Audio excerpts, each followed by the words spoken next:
Gravidez depois dos 35 anos. Sem drama e com informação, mais a revisão completa da semana. A gente falou sobre vacinas, cordão umbilical, estresse, diabetes, água cristal que foi recolhida e um exame importante aí para você que tem um risco de pré-eclâmpsia ou restrição de crescimento.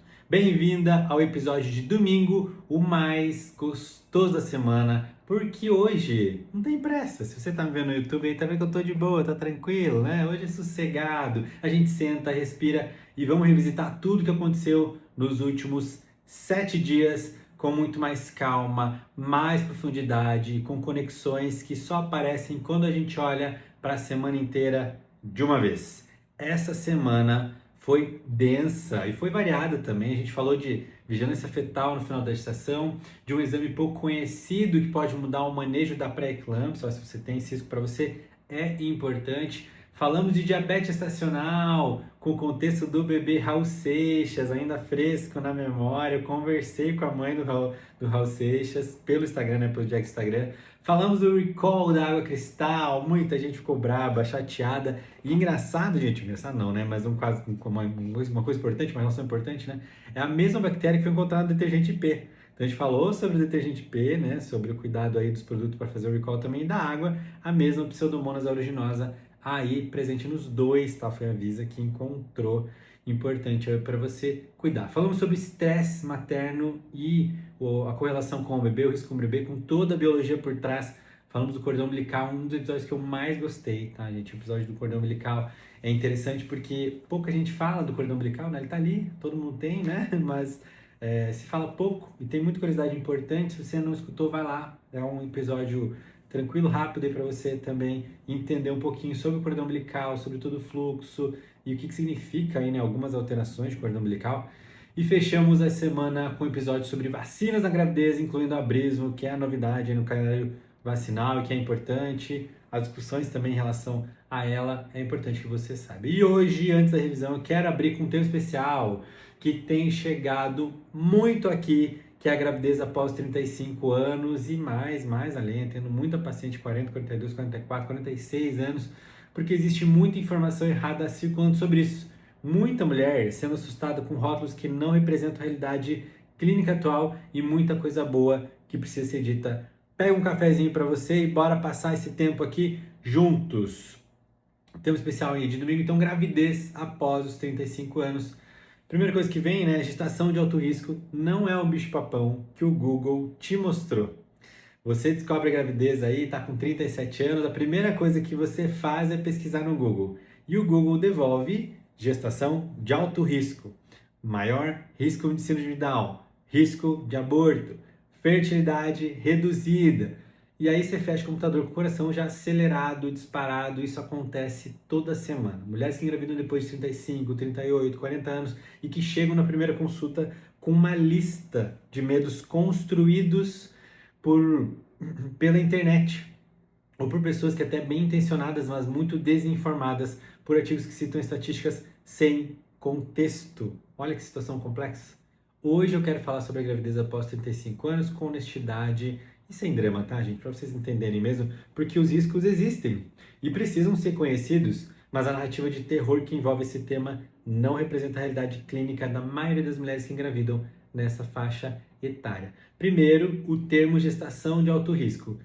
Ele é a primeira coisa que já assusta e vai te assustar, mas ele não significa que a maioria das pessoas pensa, tá? Gestação de alto risco é uma classificação clínica que indica que essa gestação precisa de acompanhamento mais próximo. Ou seja, se você está no alto risco, você vai fazer mais consultas, mais exames e vai ter mais atenção a determinados sinais. Não significa que algo vai dar errado, tá, gente? Não significa que a gestação vai ser problemática.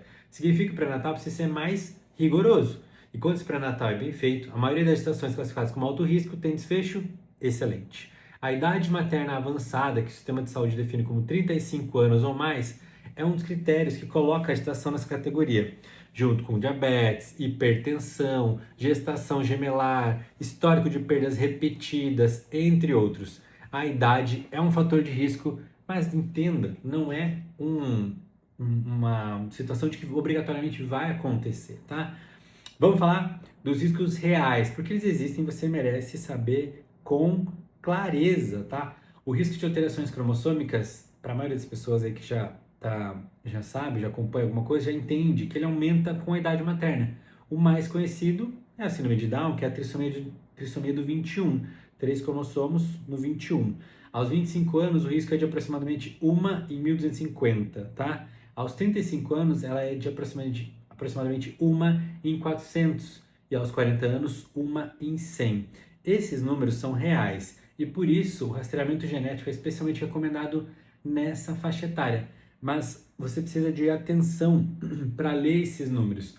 1 em 100 aos 40 anos significa que 99 em cada 100 bebês nascidos de mãe de 40 anos não tem síndrome de Down. É um risco maior do que aos 25, mas não é uma probabilidade majoritária. E existem exames, o rastreamento do primeiro trimestre, o DNA fetal no sangue materno, que vão avaliar esse risco de forma individualizada, muito mais preciso do que a estatística da idade sozinha. Até o exame morfológico do primeiro trimestre vai trazer lá um valor corrigido, né? O valor pela tua idade, e depois de fazer o exame, o valor corrigido do risco, não só de síndrome de Down, mas até de outras alterações cromossômicas. Tem outros riscos que também vão aumentar com a idade. Você tem uma maior probabilidade de ter hipertensão gestacional e também pré-eclâmpsia, e maior chance de diabetes gestacional também. Acontece uma maior taxa de cesariana, um maior risco de parto prematuro. Esses são riscos clínicos reais que o pré-natal adequado monitora e maneja. Então, se o teu médico está te acompanhando aí certinho, você sabe já desses riscos e você já está tendo um cuidado maior, tá? O que não é risco da idade em si? Uma mulher saudável, sem comorbidades, que engravida aos 37, tem uma probabilidade muito boa de ter uma gestação tranquila. Por isso que você vai ver sempre falando, olha, atividade física, tem que estar em dia, tem que estar regular, tem que estar comendo bem. Isso faz diferença. A idade é um fator entre muitos, mas ela não é o único fator. E não é o mais importante em mulheres sem outras condições de saúde.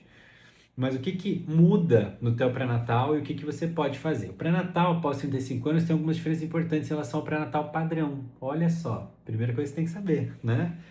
O rastreamento cromossômico é fortemente recomendado e hoje existe uma variedade de opções. O rastreamento do primeiro trimestre combina translucência nucal no ultrassom com marcadores bioquímicos no sangue e calcula o risco individualizado. O DNA fetal livre no sangue materno, chamado NIPT, ou teste pré-natal não invasivo, vai analisar os fragmentos do DNA do teu bebê circulando no sangue teu a partir de 10 semanas e tem uma acurácia muito alta para as trissomias mais comuns, tá? Esses exames não dão um diagnóstico definitivo, para isso existe a aminocentese, mas permite uma avaliação de risco muito mais precisa do que a estatística de idade sozinha. Então o NIPT talvez é um exame que você escute falar em algum momento. Se você tem mais de 35 anos e tem outros riscos associados, é interessante pensar em fazer esse exame. Ele não é um exame barato, tá, gente? Depende aí do lugar, mas entre R$ 1.500 a R$ 2.500 para fazer esse exame. E também associando o exame de ultrassom. Não é para fazer só um sozinho, tá? O teste da transferência nucal também tem uma validade muito grande aí para nós nessa análise, tá? A vigilância da pressão e da glicemia também precisa ser muito mais rigorosa, porque os riscos de hipertensão e diabetes estacional, você já sabe, são maiores. O ultrassom morfológico detalhado é fundamental e as consultas tendem a ser mais frequentes na segunda metade da gestação. Provavelmente você vai fazer mais avaliações aí no teu pré-natal. O que você pode fazer? Chegar no pré-natal com saúde, um peso adequado, legal, diabetes e hipertensão controlado se você já tem, seja cuidar disso antes, não fumar, né? A gente sem tabagismo, que se aumenta riscos. Isso já reduz de forma significativa o impacto da idade nos riscos gestacionais. E escolher uma obstetra que tenha essa conversa com você, que explique os riscos junto com o teu contexto, não com as estatísticas soltas que geram mais medo do que clareza. E isso é o que eu mais observo, tá, gente? Infelizmente, a maioria dos pacientes, né, vai pelo plano de saúde ou pelo SUS, mas a maioria dos pacientes que eu atendo, né, acaba vindo porque o plano ali não está dando uma orientação adequada e aí vem conversar comigo para a gente analisar o quadro clínico por completo, tá? Gravidez após 35 anos pede muito mais atenção, não é para você ter mais sofrimento, com pré-natal adequado, rastreamento correto, acompanhamento próximo. A maioria das gestações vão ter um desfecho excelente. A idade é um fator de risco, mas não é um destino obrigatório, uma situação crítica ou grave aí, tá? E tem algo que raramente é dito nessa conversa, e eu quero dizer, muitas mulheres engravidam após 35 frequentemente chegam à maternidade com o que as mulheres mais jovens ainda estão construindo: maturidade emocional, estabilidade financeira, clareza sobre o que querem e uma capacidade de lidar com incerteza que a experiência de vida já desenvolveu em você, sem dúvida nenhuma, né? Eu acabo pegando pacientes aí de várias idades, né? Mas a questão de maturidade acaba sendo muito interessante, né? Do casal como um todo, tá? Eu conversei essa semana com um casal muito bacana, os dois ali acima de 44 anos, se não me engano ela 44, eles 49, algo nesse sentido, ele me falou e eu acabei esquecendo aqui, gente, mas algo ao redor disso. Mas a maturidade é impressionante, conversar ali, descrever os caminhos e tal, isso faz realmente muita diferença. E você tá nessa idade, você também já percebe, você é muito mais madura, né, em vários aspectos. E os estudos mostram que filhos de mães mais velhas tendem a ter melhor desempenho acadêmico. Não porque a biologia ficou melhor, mas porque o ambiente que essas mães proporcionam costuma ser mais estável e muito mais estimulante. Isso não é uma regra, tá? É tendência e é uma perspectiva que raramente aparece quando se fala de gravidez tardia. Você não está atrasada, você está no teu tempo e seu tempo com pré-natal certo pode ser excelente, tá, gente? Olha como é importante a gente ter essa conversa, falar sobre isso. Se você quer aprofundar mais, agenda tua consulta comigo, a gente vai falar muito sobre isso. Eu começo a falar, não paro mais na consulta, é um tema importante, acho que é necessário e a gente vai trocando figurinhas importantes também, até em relação às tuas preocupações. Muito bem! Gosto muito de falar desse tema, acho que é importante e como a gente tem cada vez mais a idade aí de gravidez avançando, é um tema que vai ficar cada vez mais recorrente, né? Então, mais pra frente, dependendo das dúvidas, eu trago novamente esse tema pra gente conversar aqui no Mavcast. Mas agora eu quero fazer uma revisão da semana com vocês, que é um tema importante, falar sobre o que nós conversamos sobre durante a semana, né, sobre os assuntos que conversamos durante a semana. Isso é muito importante, tá? Vamos lá! Vou começar pelo primeiro tema, porque esse é bem legal. Eu tava no jogo de futebol e teve uma pergunta importante, tá? Uma gestante me abordou no jogo de futebol e perguntou, no estádio mesmo, tá? Pra quem não sabe, eu tava no estádio. Tava com a minha filha e atrás de mim sentou uma gestante.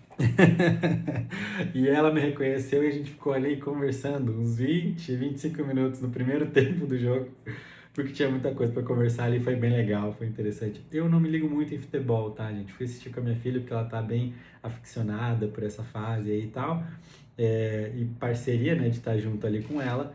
Mas eu adorei conversar com essa gestante, foi muito legal, a gente trocou muitas figurinhas também. E aí ela perguntou uma situação interessante, tá? Existe algo que dá para fazer para prevenir um óbito fetal perto de 39 semanas? E é uma pergunta que você fala, caramba, né? Que pergunta difícil, pesada, porque ela vem carregada de medo. E por que esse medo, né? Por causa das situações que tiveram nas últimas semanas aí. Uma delas foi o óbito do bebê da Lulu Ti, né? Influenciadora lá no Nordeste, que o Léo, quando ela foi para cesárea, o Léo já não estava vivo. Então, quando ela não sabia, descobriu ele na hora da cesárea. Então, uma situação bem, bem delicada, né? Então, isso trouxe preocupação para o Brasil inteiro. Eu já tinha comentado sobre esse assunto, até falei com a Lulu no direct também. E eu acabei falando aí de 3 pilares de vigilância no terceiro trimestre, que são importantes. Crescimento fetal, sinais de pré-eclâmpsia e os movimentos do teu bebê. E eu também apresentei o exame SFLT1-PGF. Ele vai avaliar marcadores placentários e pode descartar pré-eclâmpsia com alta confiabilidade nas próximas 2 semanas, quando ele vem com valores baixos lá, negativo, tá? Isso é interessante, é um recurso a mais que nós podemos lançar mão e você que tem um risco maior, é interessante também conversar com o seu médico sobre isso. E eu já pedi esse exame essa semana para uma paciente que veio, eu não lembro exatamente se ela veio para algum desses episódios, alguma história que eu contei em relação a isso, ou dessa situação, mas essa semana, no meio da semana ali, quarta ou quinta, eu atendi uma gestante que tem um risco maior, ela já está mais na reta final. Eu falei, olha, interessante aqui para você fazer esse exame e solicitamos, sem dúvida nenhuma, tá? Ele é importante. Esse episódio gerou muita pergunta sobre onde fazer o SFLT1-PGF e quanto custa. Hoje ele está disponível em laboratórios de referência nas principais cidades, né? Então, claro, né, você tem que verificar o laboratório, mas a chance é grande de você encontrar. Ele é um exame de sangue comum, não vai precisar de um preparo especial e o custo vai variar de laboratório e por plano de saúde. E a cobertura ainda não é universal, mas eu pedi com o código ali para que a paciente libere pelo plano, tá? Essa é a ideia, só que aí depende um pouquinho de verificar o teu plano também e os laboratórios, a possibilidade de fazer. Mas quando o médico indica, num contexto suspeito de pré-eclâmpsia, conversa com o plano sobre a cobertura vale ser feita, né? Tem que ir lá verificar se o plano está cobrindo. E o ponto que eu reforço hoje, esse exame não é triagem de rotina, né? É uma ferramenta para situações específicas de suspeita clínica. Se você está no pré-natal de baixo risco sem sintomas, muito provavelmente esse não é o exame do seu momento. Se você está com a pressão subindo, com sintomas sugestivos, com um médico que está avaliando, aí ele pode agregar muito. Tema importante, talvez nós vamos discutir mais sobre ele. Eu falo que para todos os pacientes que eu atendo, falo, olha, é sempre importante para mim falar sobre pré-eclâmpsia, porque é uma das principais causas de morbimortalidade no nosso país e a gente precisa mudar isso, né? Eu tenho que ser um dos responsáveis por isso. Faço muito vídeo falando sobre sinais de alerta de pré-eclâmpsia, porque às vezes eles podem passar despercebidos, você pode ter sinais leves, né? Ela pode ser silenciosa inicialmente, ou se apresentar às vezes quando já está num quadro grave. Então, tá atento, sem dúvida nenhuma, faz muita diferença. Falamos também sobre diabetes gestacional, o que muda, o que você pode fazer, por que a gravidez causa resistência à insulina, como que o diagnóstico é feito pelo TOTG entre 24 e 28 semanas, os riscos reais tanto para você quanto para o teu bebê, olha a Siri querendo participar aqui da conversa, quando não é controlado, incluindo macrosomia e distócia de ombro, tá? E os 5 passos do tratamento. Dieta. Ah, dieta de novo, olha aí, ó, tá vendo? Temos que falar sobre alimentação. Eu quero abordar mais o tema alimentação aqui nesse podcast, no Mavcast, e sem dúvida nenhuma nós vamos falar, tá? Segundo, exercício. Exercício eu sou chato com os meus pacientes. Eu vou gravar um conteúdo esse mês ainda, numa academia, tá? Muito legal, uma academia, olha, maravilhosa, vocês vão ver, vai ser bem legal esse episódio. E vai ser longo, porque eu vou gravar para o YouTube também. E vou falar sobre essa questão do exercício. Eu falo muito para os meus pacientes: olha, exercício não é uma questão de você, eu vou ou não vou. Você vai, e vai todos os dias, né? Existe situação, eu sempre que eu gravo um vídeo, vocês vão ver lá, eu coloco, exercício na gravidez. Aí sempre vem alguém, eu não posso. Tudo bem, mas o teu caso é exceção. Se você não pode, tem uma placenta prévia, tem um sangramento, beleza. Você tem que fazer repouso. E eu tenho paciente assim, que tá de repouso. Mas se você não tem isso, gente, o exercício, ele é tratamento, ele ajuda a tua gravidez, reduz o risco de pré-eclâmpsia, reduz o risco de diabetes, que é o que a gente está comentando aqui, é muito importante, tá? Melhora o metabolismo, a parte circulatória, para o circulatório, então não fazer, você tá aí adoecendo, tem que fazer exercício. E teve uma época que eu gravava vídeo todos os dias na academia para mostrar para os meus pacientes que eu estava lá todos os dias também, porque não adianta só falar e não mostrar, né? Temos que estar junto aí nessa correria dos exercícios também. Eu falo que exercício é diário e diário é todos os dias, incluindo sábados, domingos e feriados, né? Que muita gente já não vai. Tem que ir, tá? Outra, então, dieta, exercício, glucosímetro, que é medir a tua glicemia no dedo ou no Libre. Eu recomendo para as minhas pacientes o Libre porque eu consigo cadastrar elas aqui e aí eu fico vendo. Eu olho aqui como é que elas estão. Claro, gente, eu uso a tecnologia ao meu favor. Olha, vou pegar o nome aqui, Gisele. O que está acontecendo aí, Gisele? Tem que ficar de olho, sabia? Insulina, quando é necessário, é a questão do tratamento, né? Às vezes você vai precisar fazer o tratamento, e entender o tratamento também faz parte de uma boa resposta. E o TOTG pós-parto, a curva glicêmica pós-parto, que 60% das mulheres não fazem. Não fazem o exame. E eu vejo muito isso aqui no consultório, nas consultas online.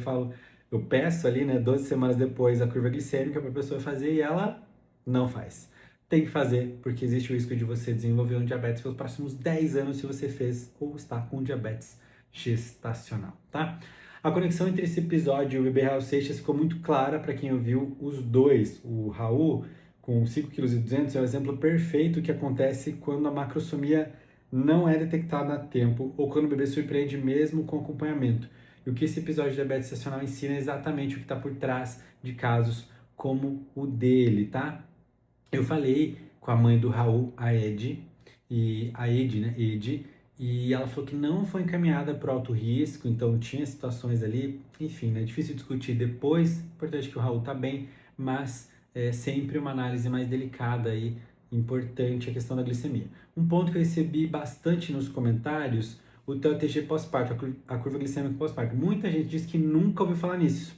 Olha só. E é real, tá? Esse exame entre 6 e 12 semanas após o parto é frequentemente esquecido no caos dos primeiros meses com o bebê, mas é essencial, anota e cobra da equipe que tá te acompanhando. Se não, se o teu médico não tá sabendo, se não falou nada, aí pergunta, fala, olha, eu vi lá no Instagram da Mavi Meu Brasil, o médico falando sobre isso, e agora? Faz, não faz? Faça, não faz? Você vai fazer, tá? Faça assim. Se ele não pedir, agenda tua consulta comigo, que eu vou pedir esse exame sem dúvida nenhuma, tá? Outro tema que falamos é o recall da água cristal. Esse também aqui gerou muita conversa, tá, gente? Muito. Teve muito assunto sobre isso, porque é uma situação delicada, tá? A Anvisa mandou recolher um lote da água cristal de 500 ml por contaminação com Pseudomonas aeruginosa. De novo ela aí, tá? Aproveitando para falar sobre hidratação estacional, porque se recomenda aí de 2 a 3 litros por dia e importa tanto para o volume sanguíneo quanto o líquido amniótico e a prevenção de contrações e de infecção urinária. E o teste mais simples para você fazer é a tua urina. Se está clara, você está hidratada. Eu até contei de uma paciente minha aqui uma vez, aqui ó, aqui na minha frente, ela sentou e eu falei, ei, quanto que você toma de água por dia? Daí ela falou, por dia? Não sei, mas eu tomo umas 500 ml. Eu falei, 500 ml por dia? Ela, não, 500 ml no mês. Daí eu falei, que mulher, 500 ml no mês? Como assim? Como assim, amiga? 500 ml no mês? Não dá pra sobreviver, ó, com a minha água aqui, ó. Quem tá no YouTube, eu ando com a minha garrafinha pra lá e pra cá pra tomar, porque precisa. E uma das dicas é essa também no episódio, tá? Tem que ter uma garrafa por perto, tem que estar na tua vista, senão você não toma. Isso é importante, tá? O lote do Recall tem validade até janeiro de 2027, então ainda pode haver garrafas em estoque. Se você compra água cristal de 500 ml sem gás, vale a pena conferir o lote antes de abrir. E os pontos, os pontos de fazer aí o recall, né? Você pode ir lá e fazer a troca por um outro produto aí sem estar com contaminação, tá? E o ponto sobre água filtrada da torneira gerou mais comentários. Em cidades com um saneamento adequado, a água filtrada é tão segura quanto a água mineral. E esse recall da Cristal reforça exatamente isso. A origem não garante qualidade, o controle de qualidade é que vai garantir essa segurança para nós, tá? Quer saber o lote? Vai assistir lá o episódio sobre água cristal, que ele tá bem legal também. Outro tema que eu falei essa semana é o bebê sente quando a mãe tá estressada. Pergunta importante, tá? Porque a gente tem muito estresse no dia a dia e tem uma barreira placentária. Tem uma enzima, a 11-beta-HSD2, que protege o bebê do cortisol materno em situações de estresse pontual. É o estresse crônico que sobrecarrega essa barreira. Os 4 mecanismos: cortisol fetal e desenvolvimento cerebral, fluxo placentário reduzido pela adrenalina, resposta fetal em tempo real mensurada pela cardiografia e epigenética, e tudo que o bebê sente além do cortisol, o coração, a voz, a música, o toque. Eu dei muita dica boa nesse episódio e que se você não escutou, vai lá. Se você está estressado, está preocupado, está causando algum dano, algum malefício para o teu bebê, vai lá verificar. Tenho certeza que você vai gostar desse episódio também. Foi o episódio mais salvo da semana. Eu preciso falar um negócio para vocês, tá?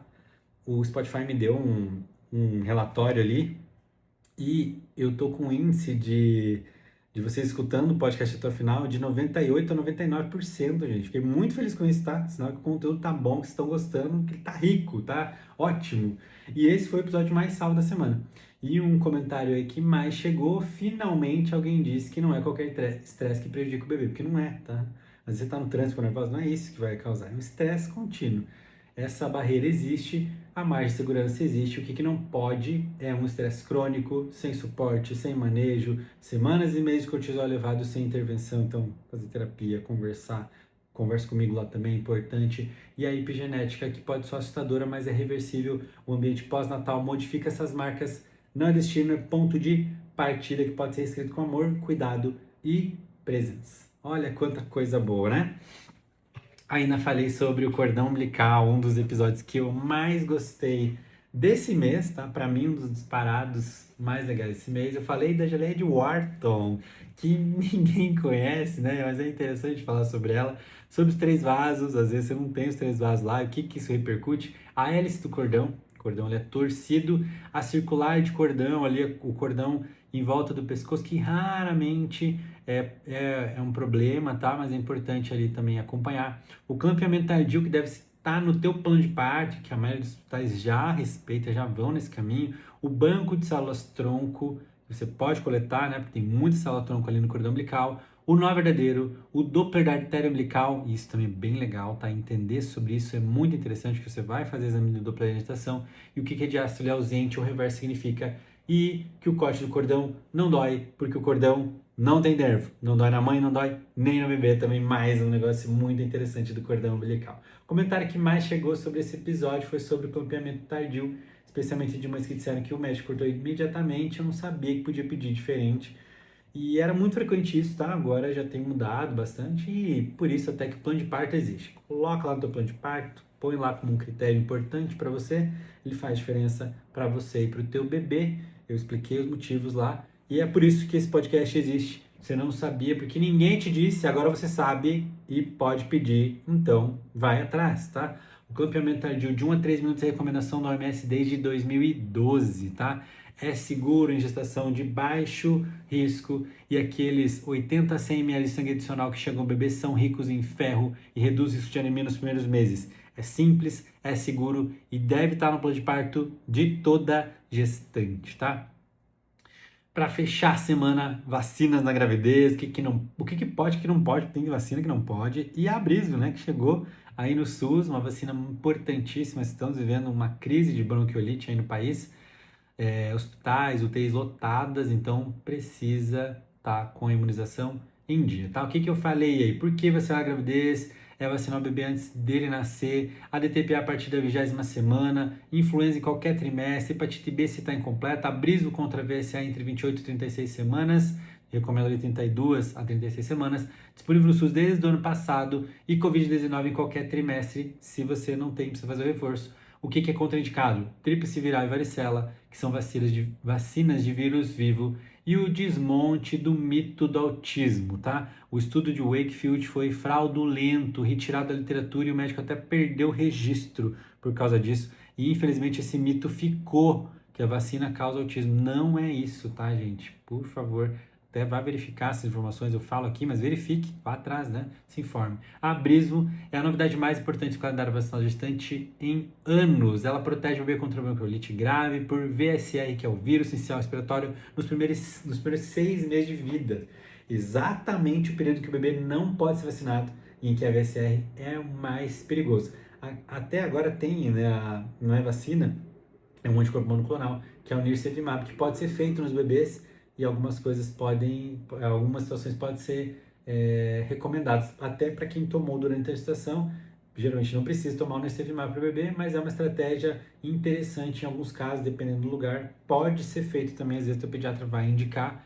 E agora, para os bebês prematuros, tá liberado, inclusive nos planos de saúde, tá? Eu fiz um podcast também falando sobre isso, uma notícia importantíssima. Vai lá ver que é fundamental você que está grávida saber sobre isso. E sobre o mito do autismo, um ponto que eu quero que fique, né? O Andrew Wakefield fabricou os dados, esse artigo foi realmente retirado, ele perdeu o registro médico, e mais de 20 estudos com milhões, tá? Milhões de crianças foram feitos depois, nenhuma relação entre vacina e autismo, nenhuma. Quando alguém jogar esse argumento na sua frente, agora você tem uma resposta completa, tá? É importante que você saiba disso e fale sobre isso também, porque muita gente tem evitado tomar vacina por esse tipo de mito, tá? O que eu aprendi essa semana com vocês? Toda semana eu aprendo com os comentários, com as mensagens, com as perguntas que chegam depois de cada episódio, e essa semana não foi diferente. A maior lição, vocês querem informação de verdade e não querem ser protegidas da realidade. Querem a realidade explicada com clareza e com cuidado, e é exatamente o que esse podcast tenta ser toda semana. O Mavcast está aqui para te ajudar, eu tô aqui para te ajudar, não só aqui, mas tô no Instagram, no TikTok, no YouTube, eu tô gravando aqui também, o pessoal do YouTube tá aqui, no Spotify, então estamos em vários lugares levando informação para você que tá grávida. Que semana é essa, hein? Vigilância fetal com exame que pouca gente conhece, diabetes estacional com toda a biologia por trás, recall de água com lição sobre hidratação, estresse bebê com epigenética, cordão umbilical com tudo que ninguém te contou, vacinas com a novidade da Abrismo. E hoje, gravidez após os 35, sem drama, consciência, com honestidade, que esse tema merece. Na semana que entra, vai ter aí depressão pós-parto. Eu tô preparando esse episódio, porque esse é um tema muito importante, tá? Precisamos falar dele com muita atenção e com profundidade mesmo e sem tabu, tá? Vamos falar sobre ele. A amamentação, a verdade é que ninguém te conta antes do bebê nascer, que não é simples, tá? A amamentação. E o que mais aparecer de notícia, de caso clínico, de pergunta real que chegue, que mereça um episódio, porque essa semana me pergunta lá no direct do TikTok, no Instagram, no canal do TikTok, no canal do Instagram, lá no Discord, aqui nos comentários também, tá vindo comentários aí, então isso pra mim é importante. 6 de domingo chegou e você, num bom momento, manda pra uma amiga, manda pra quem tá grávida, pra quem tá pensando em engravidar depois dos 35, para quem tem dúvidas sobre vacina, para quem está carregando aquela culpa do estresse, que talvez é o mais comum hoje em dia. Me segue aqui no Mavcast, todo dia tem podcast para você. Agenda tua consulta online pelo link da bio, manda consulta em qualquer vídeo meu que o link vai chegar para você no direct. Entra no Clube Mavi, que é lá no Discord, nossa comunidade gestante, onde você navega por esse caminho e não vai estar sozinha. E lá eu faço todos os dias o Minuto de Paz na Gravidez. Hoje eu fiz à tarde, até me expliquei o porquê que eu fiz à tarde, é importante também. Vai lá, se quer tudo perfeito, entenda que nem tudo vai ser perfeito. Eu expliquei no episódio de hoje. Descansa hoje, porque você merece. E não esquece, o foco, minha gente, é você!